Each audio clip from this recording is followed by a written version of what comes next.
ito ang kapansin-pansin sa nagbabalik Pinas sa singing sensation na si Charisse na may concert ngayong gabi. Alamin natin kung nagsimula na ang pagbirit ng Pinay. Live mula sa Araneta Coliseum, nagpapatro si Ginger Conejero. Ginger, nag-umpisa na nga ba ang concert ni Charisse? At ano nga ba ang ibig sabihin ng kanyang bagong image?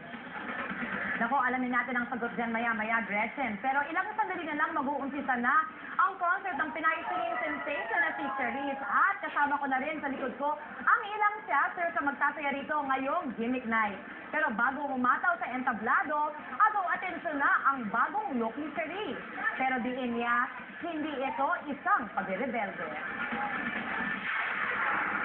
Gupit at nagpa-blonde ng buhok. May bago ring tattoo sa braso. Ito ang bagong Charisse na gumulat sa press na nag-abang sa airport kagabi. Yes, it's my new look, and I know that a lot of people will react about it, and of course some negative, maybe a lot positive. Thank you, but to all the negative comments, I don't care. This is me. This is what I want, and I love it. Sa press conference, kwento ni Charisse, ilang buwan na mula nang paputulan niya ang kanyang mahabang buhok. Habang sa Singapore naman siya nagpa-tattoo, ilang araw lang ang nakaraan. The tattoo that I have actually it's not just a tattoo. It has meaning for me. It actually says love eternally. And it has the infinity sign, and it's for my love for the people, my love for my dad, my love for everybody in my family, just everything. Giit ni Charisse, hindi ito isang pagre-rebelde. I just don't want to stay a person that I don't like. And what I'm becoming right now is the one that I totally love. Tanggap naman ni Charisse ang mga negatibong reaksyon. Kasama rito ang espekulasyon tungkol sa kanyang kasarian. Actually, me, I've been reading like tons of negative comments about it, but I don't care. I don't mind. I mean, this is the look that I want. Just love me. I'm a person. I'm a person, and if you think I'm a boy or I'm a girl, or if I look like a boy, then fine. I'm Charisse.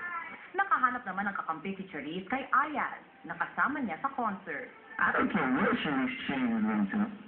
Because at the end of the day, ain't nobody gonna rock out. We're gonna have fun on stage. It's gonna be the same old pyramid. It's gonna be the same old reaction. Everybody's screaming.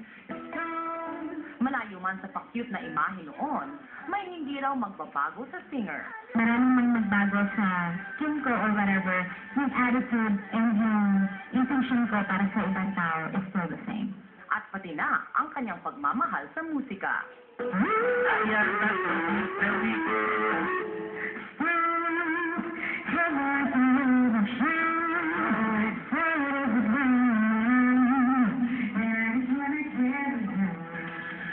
Gretchen, hindi naman kinumpirma ni Charisse kung kasama sa kanyang set ngayong gabi ang inaabangang tribute sa yumaong idolo niyang si Whitney Houston. Pero kwento niya, iaalay niya ang bahagi ng concert sa yumaong ama na si Ricky Tentenko na pumanaw noong Nobyembre. Yan muna ang pinaka-latest mula dito sa Araneta Coliseum. Balik sa iyo sa studio. Ikanta mo na lang kami dyan, Ginger, ng mga kanta ni Charisse. Salamat, Ginger Conejero.